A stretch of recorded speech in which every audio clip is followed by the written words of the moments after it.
Pode sentar agora. Eu quero colocar na tela um verso que todo mundo conhece, que está em Provérbios 28, 13.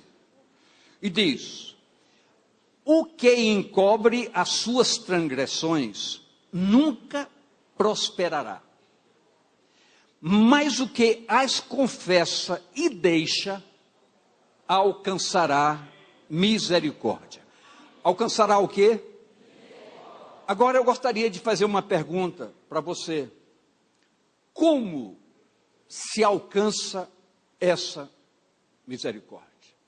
Pode ser que historicamente você seja uma pessoa que tem lutado muito e não consegue dar um passo a mais em conquistas e em vitórias espirituais na sua vida.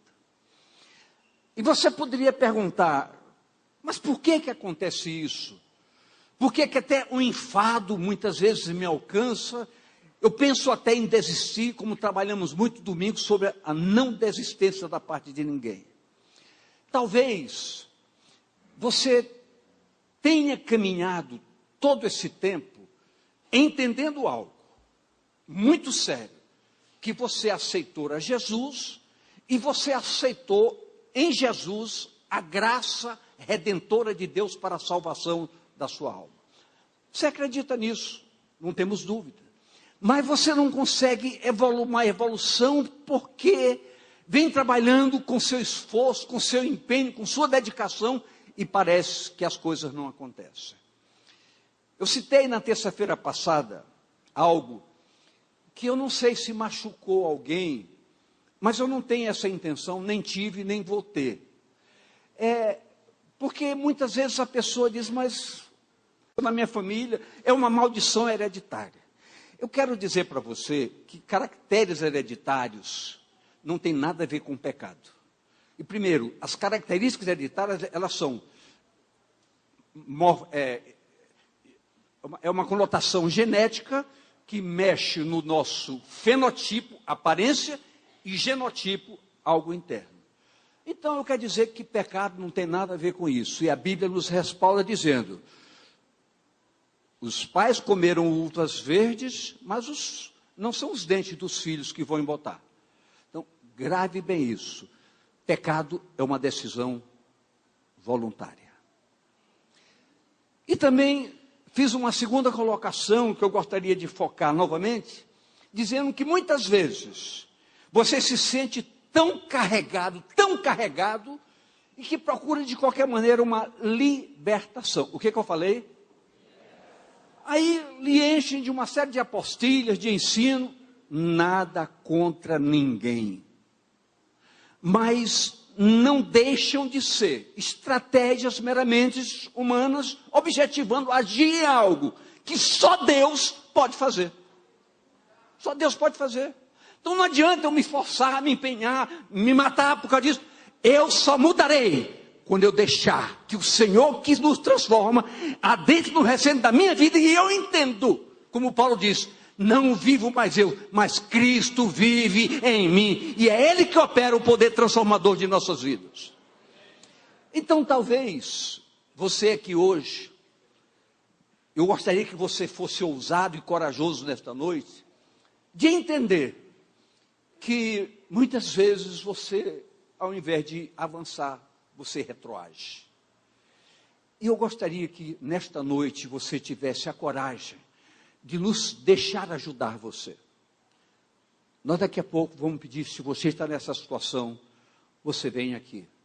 Não é que nós vamos fazer um milagre na vida de vocês, nós vamos tão somente orar ao Senhor com muita sinceridade, para que o Senhor lhe dê o entendimento para descobrir a verdade, que a palavra nos mostra que ela pode nos transformar efetivamente. Uma coisa é eu caminhar com as minhas forças, achando que estou fazendo alguma coisa para Deus. E segunda coisa, eu entender que o que vale é o que Deus faz na minha vida. E isso advirar de quê? De um sincero relacionamento com Ele, e de como nunca, nesse tempo perigoso do fim, mergulharmos nessa palavra, porque ela tem todas as respostas que você precisa. Escute, em Isaías 43, 25, diz o seguinte: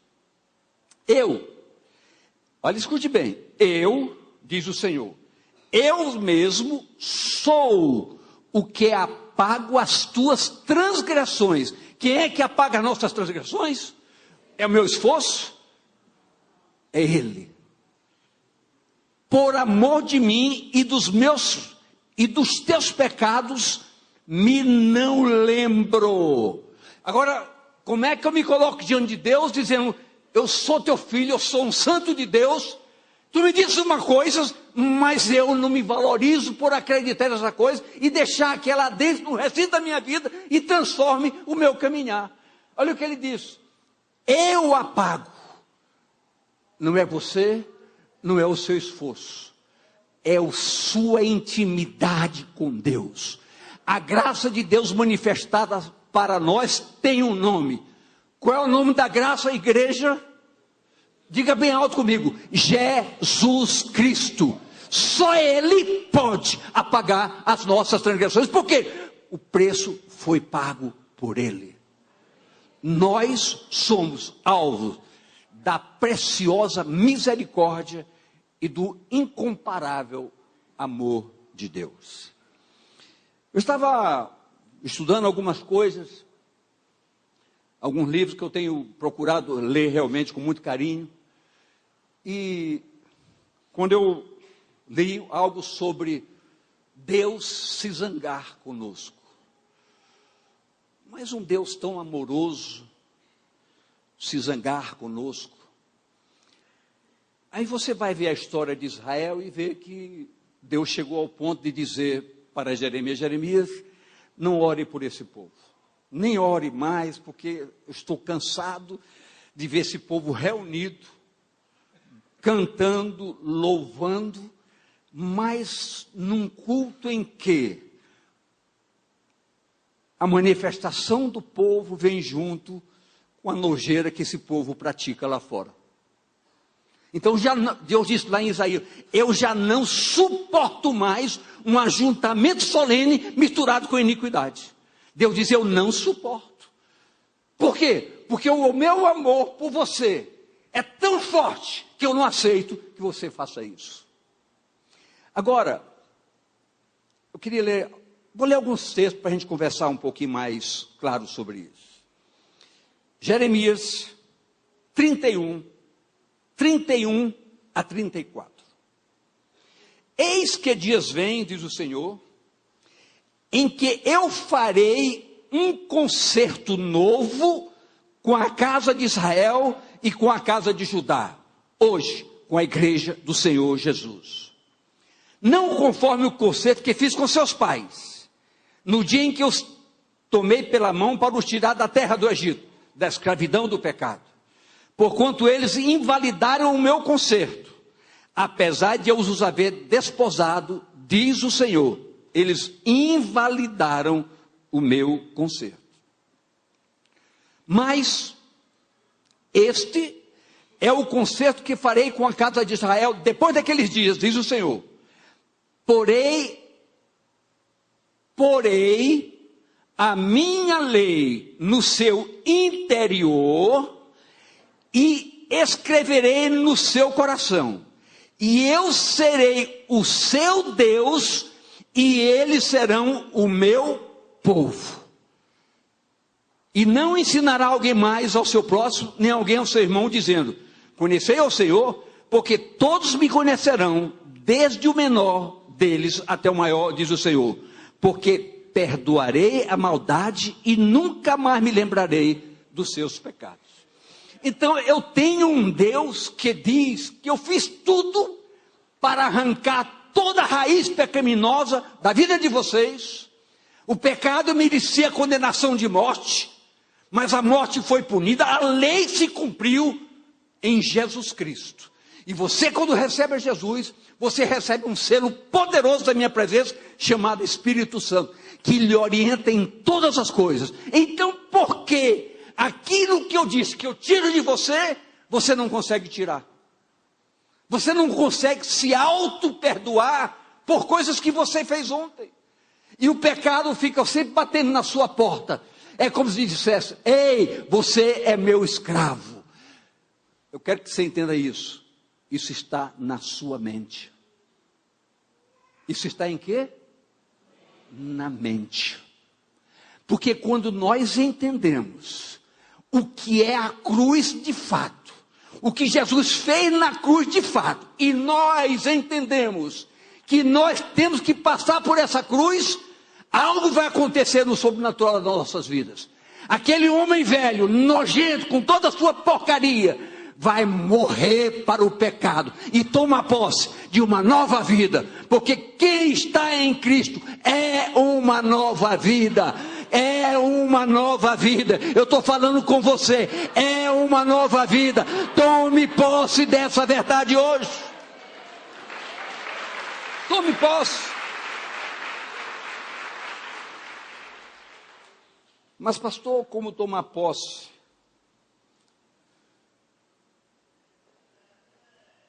Esse texto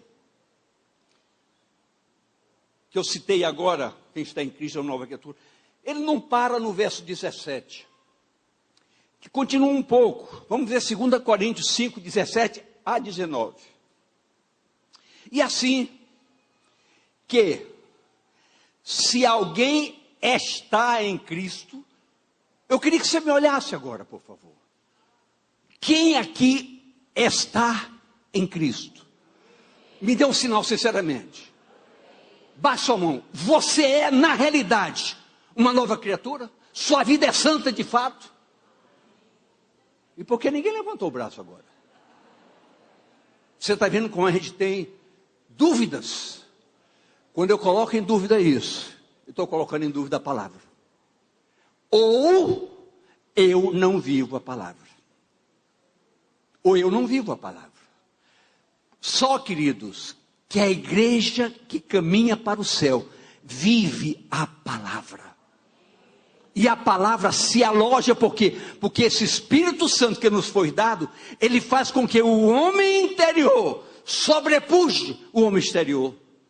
A força lá de dentro é maior do que o desejo de pecar. Porque muitas vezes nós mergulhamos no pecado prazerosamente. Não quer dizer que nós estamos isentos do pecado hoje, mas o pecado nunca mais será prazer em nossas vidas. E nós teremos prazer em dizer: eu procuro não pecar por hipótese alguma. Circunstâncias podem me derrubar? Podem, mas não vão acabar comigo. Porque poderoso é aquele para me levantar e dizer: continua, sou contigo, eu sou poderoso, eu sou soberano, eu sou excelso, eu sou único, eu sou verdadeiro. Então nós queremos entender que nós podemos levantar hoje e dizer: entendemos agora que nós podemos ter uma qualificação. Diga: eu posso ter uma qualificação. Agora, eu perguntaria para você, como já perguntei algumas vezes atrás, e realmente foi difícil, eu não digo aceitar, mas contemplar a fisionomia do que eu vi. Por exemplo, quem aqui é santo? Menos, muito menos da metade. Agora, eu quero dizer para você algo. Será que a palavra de Deus mente? Em vários textos bíblicos, homens conscientes se dirigem à igreja dizendo: aos santos que estão em lugar tal, aos santos que estão em lugar tal, aos santos que estão na Igreja Batista Missionária da Amazônia. E porque eu não me aproprio de uma qualificação que me foi dada com o preço da cruz do Calvário? Como é que eu digo que isso é mentira na minha vida? Então, queridos, não está aqui, eu não passei esse texto, mas em 1 Coríntios, capítulo 1, tem essa referência aos santos chamados para serem santos. Ou seja, Deus nos qualifica como santos, mas Ele quer que vivamos como santos. Isso é o grande desafio. Deus jamais vai aceitar duplicidade de procedimento. Eu não posso ter duas identidades. Se eu digo eu sou um homem santo, eu tenho que viver como um homem santo. Eu não preciso dizer, você vai me olhar e ver que minhas atitudes têm uma referência do que eu sou em Cristo. E a palavra diz, eu vou mostrar para você, ele diz, Cristo é a nossa vida. Ele é a nossa vida. Então eu preciso entender isso como nunca, antes que seja tarde demais, querido. Antes que seja tarde demais.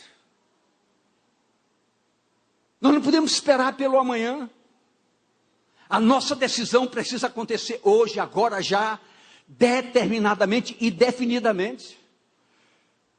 Escute. Eu não queria ler porque é extenso, mas eu citei isso, mas vamos ver. Isaías 1, 10 a 15. O tempo já está acabando. Vamos parar aqui? Ouvi a palavra do Senhor, vós príncipe de Sodoma, prestai ouvidos à lei do nosso Deus, vós, ó povo de Gomorra. De que me serve a mim a multidão de vossos sacrifícios? Diz o Senhor. Já estou farto dos holocaustos, dos carneiros e da gordura de animais médios, e não folgo com o sangue de bezerros, nem de cordeiros, nem de bodes. Quando vindes para comparecer perante mim, que requereu isso das vossas mãos? Que viesses, volte um pouco, que viesses pisar os meus átrios. Não tragais mais ofertas debalde. O incenso é para mim abominação, e também as festas da lua nova e os sábados. E a convocação das congregações, não posso suportar iniquidade, nem mesmo o ajuntamento solene. As vossas festas da lua nova e as vossas solenidades, as aborrece a minha alma. Já me são pesadas, já estou cansado de as sofrer. Pelo que quando estendeis as mãos, escondo de vós os meus olhos. Sim, quando multiplicai as vossas orações, não as ouço, porque as vossas mãos estão cheias de sangue. Queridos, eu preciso dizer algo ousado, que talvez não necessariamente possa ser entendido, mas a gente que quer com toda sinceridade entender que temos uma responsabilidade sobre vocês, porque Deus não nos colocou aqui por brincadeira, nenhum pastor foi colocado nessa igreja por brincadeira. Nós mesmos vamos evoluindo a cada dia, corrigindo falhas a cada dia, para quê? Para mostrar a vocês, não para que vocês nos elogiem, que nós não precisamos disso, mas que vocês vejam que nossas vidas são referências. Mas a gente percebe como o povo, muitas vezes, está longe do que Deus quer que ele seja.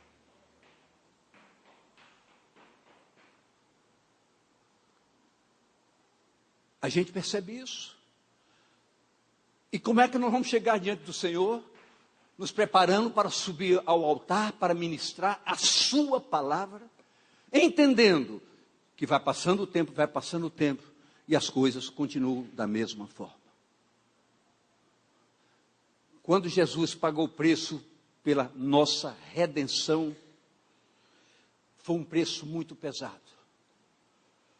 Mas Jesus chegou diante do Pai e disse: eis-me aqui, e os filhos que tu me destes. Valeu a pena o sacrifício. Queridos, essa história não acabou.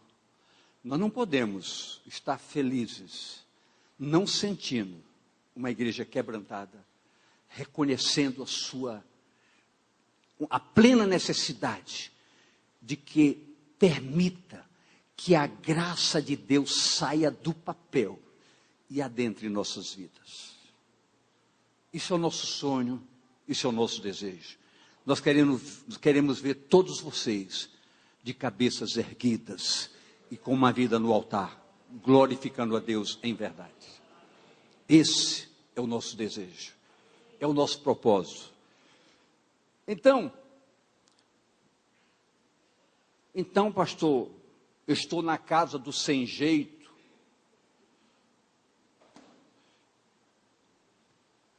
Eu vou fazer uma coisa agora muito perigosa. Mas escute. Quem aqui nesta noite entende que precisa esvaziar todo o peso que carrega para entender que a graça salvadora traz alegria para o seu coração? Isso não tem acontecido. Que precisa vir acontecer algo extraordinário na sua vida para você sentir a leveza da graça.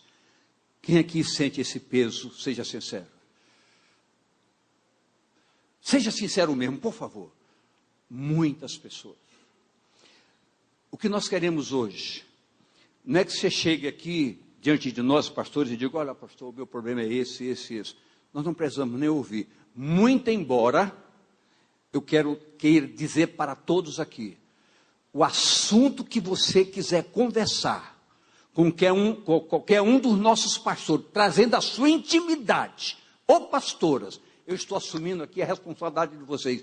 Todos honrarão a conversa de vocês e não trarão a conversa de vocês para ninguém, porque isso é dignidade pastoral. Fora isso, o pastor estará pecando pior do que você. Vocês levantaram o braço. Ouçam agora. Parece então, diante desse quadro, que a situação que Isaías aborda no capítulo 1 é intransformável. Veja o que nos diz Isaías 1, 16 a 19. Lavai-vos, purificai-vos, tirai a maldade dos vossos atos de diante dos meus olhos e cessai de fazer mal. Aprendei a fazer o bem, praticai o que é reto, ajudai o oprimido, fazei justiça ao órfão, tratai da causa das viúvas. Vinde então e argui-me, diz o Senhor, ainda que vossos pecados sejam escarlates, eles se tornarão brancos como a neve, ainda que sejam vermelhos como o carmesim, se tornarão como a branca lã. Se quiserdes e ouvirdes, comereis o bem desta terra. Se quiserdes e se ouvirdes, o que eu quero dizer, que é uma decisão sua, não é seu esforço, não é sua razão, não é o seu estilo de vida. Eu vou o dia que eu quero, participo o dia que eu quero, faço como eu quero. Deus não aceita isso. Deus aceita subordinação, obediência. E quando você entrar nessa esfera, quando perguntar aqui, quem é santo? Você levanta o braço, eu sou. Se o senhor não falha, falho sim, mas eu sou perdoado. Não que por isso eu vou agora cometer astutamente pecados voluntários, para dizer que eu estou perdoado. Não, quem ama o Senhor não procura pecado. O Espírito Santo não deixa.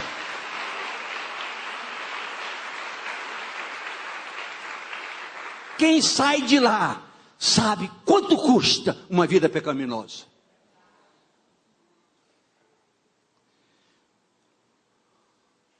Miqueias 7, 18 e 19. Escute.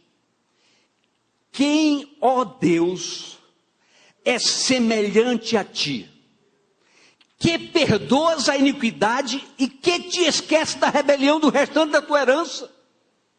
O Senhor não retém a sua ira para sempre. Quando eu falei que Deus se irava ainda agora, porque tem prazer na benignidade, tornará a apiedar-se de nós, ou seja, mais uma chance, subjugará as nossas iniquidades e lançará todos os nossos pecados nas profundezas do mar. Quem crê que a palavra de Deus é uma verdade? Quem crê que Deus é poderoso para fazer o que diz? Então, esta noite não pode ser igual às outras na sua vida. Essa noite está no nosso coração, com temor e tremor. Os colegas não sabem, mas o que eu sofri pensando nisso. Subi temeroso, porque sei que ia mexer em cova de cobras.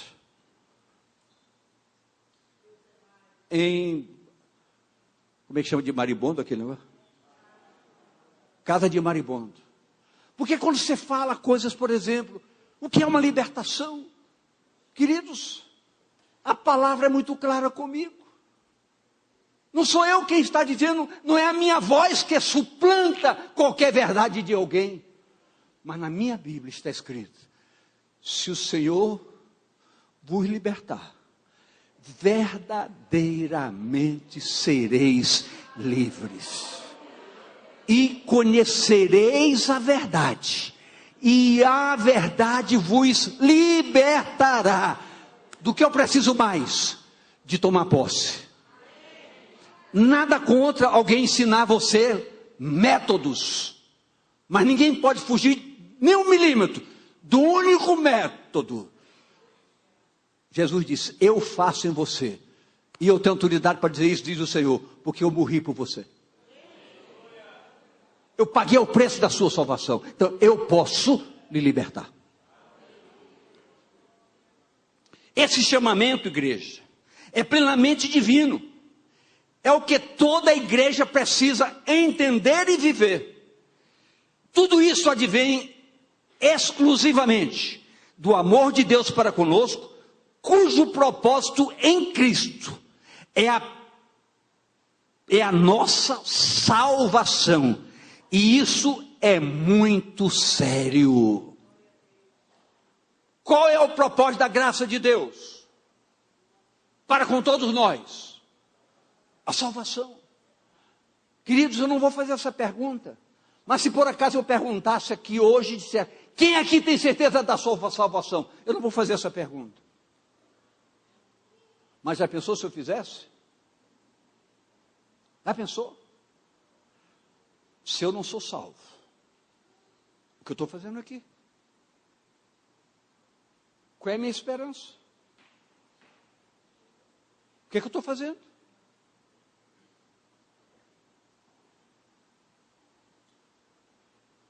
Eu não fiz a pergunta, mas faz de conta que eu fiz.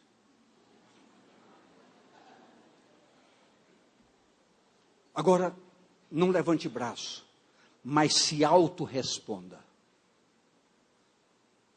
Se pergunte: eu sou salvo? O que falta? Deus já fez a sua parte. Jesus já fez a sua parte, que é Deus. E a sua palavra nos diz claramente que o nosso descanso é no Senhor Jesus. Fora disso, é ilusão, é engano, é equívoco. Você não vive uma alegria de salvação. E a salvação tem alegria incircunstancial. Aonde está essa prisão? Aonde está essa prisão? Na mente. Na mente, a prisão está na mente. Mente cheia de incredulidade, estruturas humanas e coração totalmente contaminado. Nossa mente é perigosa. Nossa mente é perigosa. Eu estou sentindo isso. A gente já começa a sentir mesmo. Eu estou desconfiando disso. A gente acaba adoecendo, a mente se alimenta, se nutre. E você, eu sou um inútil mesmo. Eu não consigo deixar de pecar. Você não consegue mesmo. Mas o Senhor que está na sua vida, consegue. Deixa Ele agir. Diga à pessoa do seu lado: deixa o Senhor agir na sua vida. Você vai ver a sua história mudar. Olha o que nos diz 2 Coríntios 4:4. Olha o que está escrito aí, por favor. Nos quais o Deus deste século, chamado Diabo, cegou os entendimentos dos incrédulos, para que não lhes resplandeça a luz do Evangelho, da glória de Cristo, que é a imagem de Deus. Então você está cego. A luz está acesa para você aí, querido e querida. Diga a pessoa do seu lado, a luz está acesa. Veja. Veja.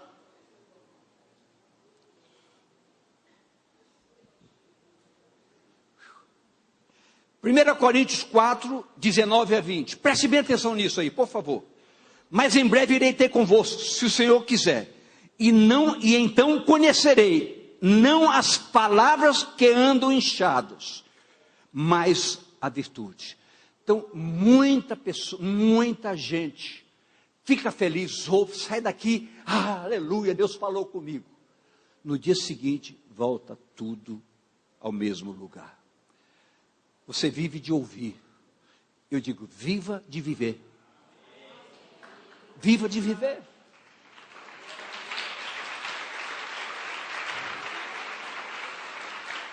Cristo não é uma promessa, é uma realidade.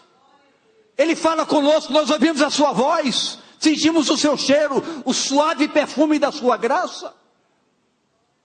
Pare um pouco, entre no seu quarto, tire um tempo todo dia, oração e palavra. Eu duvido que com poucos dias você não seja uma outra pessoa.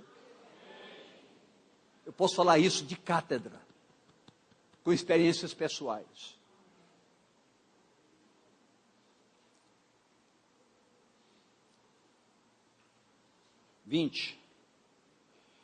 Porque o reino de Deus não consiste em palavras, mas em virtude.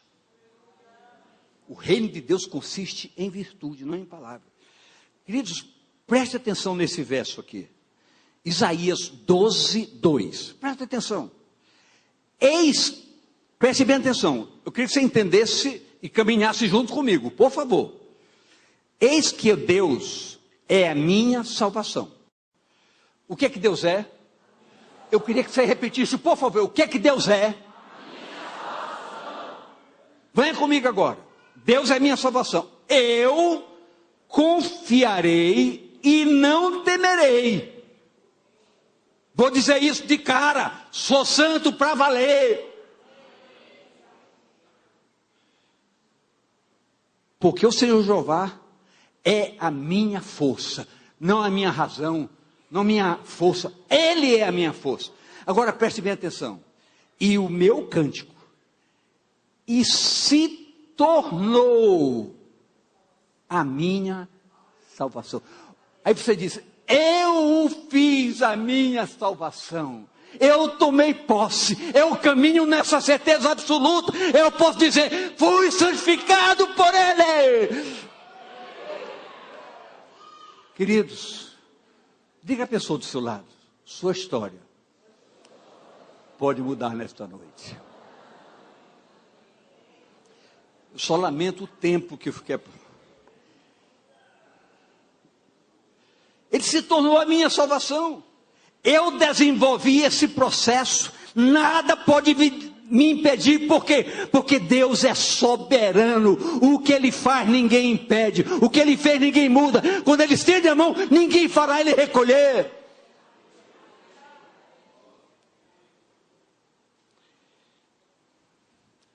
Eu falei há pouco sobre que Jesus é a nossa vida. Escute e leia comigo Colossenses 3, 4. Quando Cristo, que é a nossa vida, se manifestar, então também vós vos manifestarei com Ele em glória. Isso é potencialmente um decreto. Então eu tenho que ter essa convicção. Eu não tenho que estar com medo. Se Cristo voltar amanhã, voltar depois de amanhã, se voltar agora, nós não temos que ter medo. Ele é a nossa glória, Ele é a nossa vida. Se estamos escondidos nele, ninguém vai nos tocar, nem morte, nem vida, nem profundidade, nem outra qualquer criatura. Tudo depende do nosso posicionamento correto e verdadeiro para com Ele. Tudo é uma questão de posicionamento. Tudo é uma questão de posicionamento.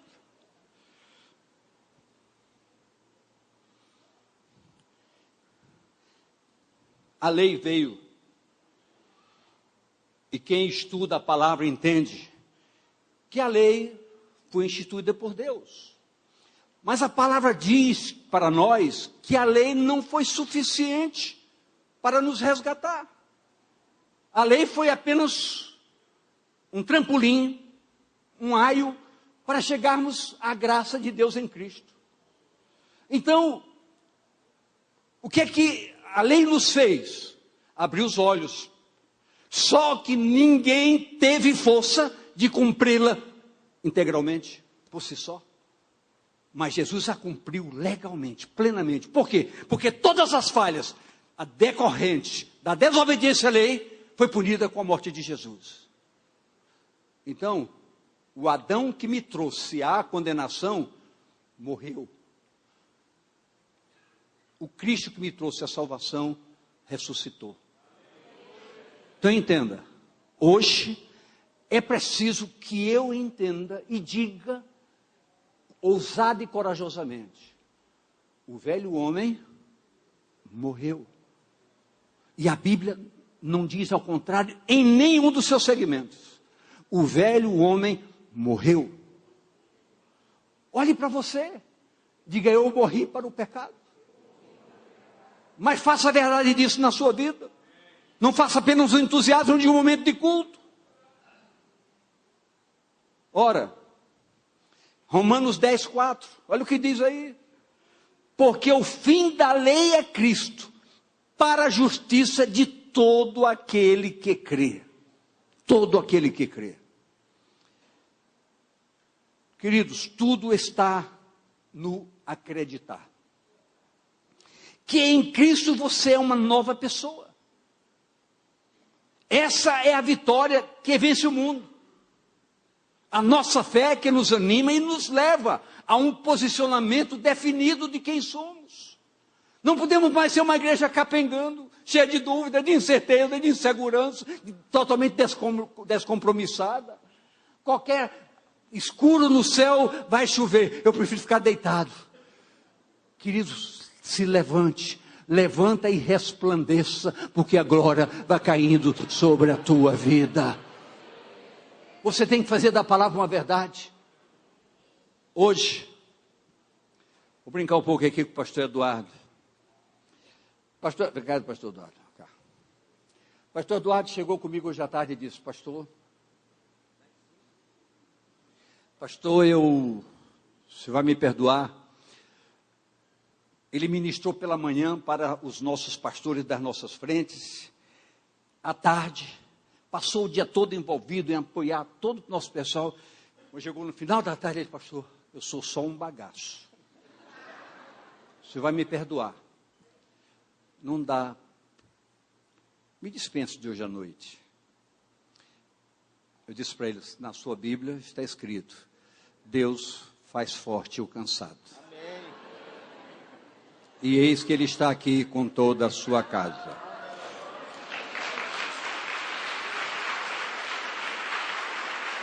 Deus faz forte. Isso não é brincadeira, queridos.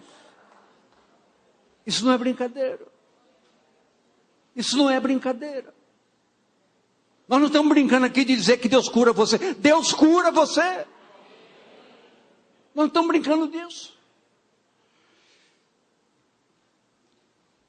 Não está aí, eu não dei, mas eu gostaria de encerrar para nós cumprirmos o que prometemos. Com Colossenses 3, 2 e 3. Colossenses 3, 2 e 3. Eu não dei, localiza aí e lança na tela. Colossenses 3, 2 e 3. Que diz assim: pensai nas coisas de cima, e não nas que são da terra. Da terra é a nossa vontade, são os nossos sentimentos, e Jesus disse: meu reino não é deste mundo. Eu digo agora: o meu também não. Porque se ele é cabeça, eu sou corpo, eu sou obediente ao cabeça, eu sou guiado, eu não sou condutor. Porque já estáis mortos. Ou seja, o homem velho já morreu. Aproprie-se disso. Não ressuscite, não vai conseguir ressuscitar.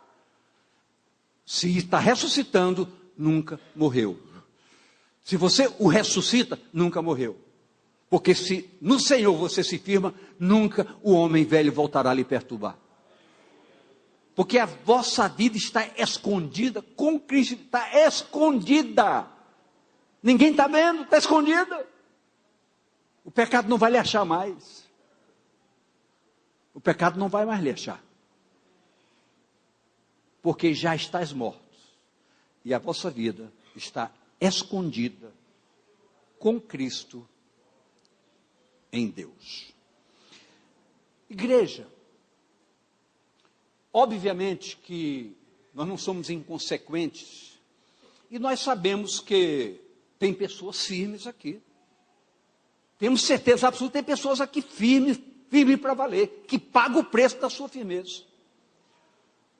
Mas nós queremos que você, que entende que você precisa de algo mais, que não tem conseguido levantar a cabeça como deveria, você que levantou o braço ainda agora e que não levantou, mas pode estar nessa situação.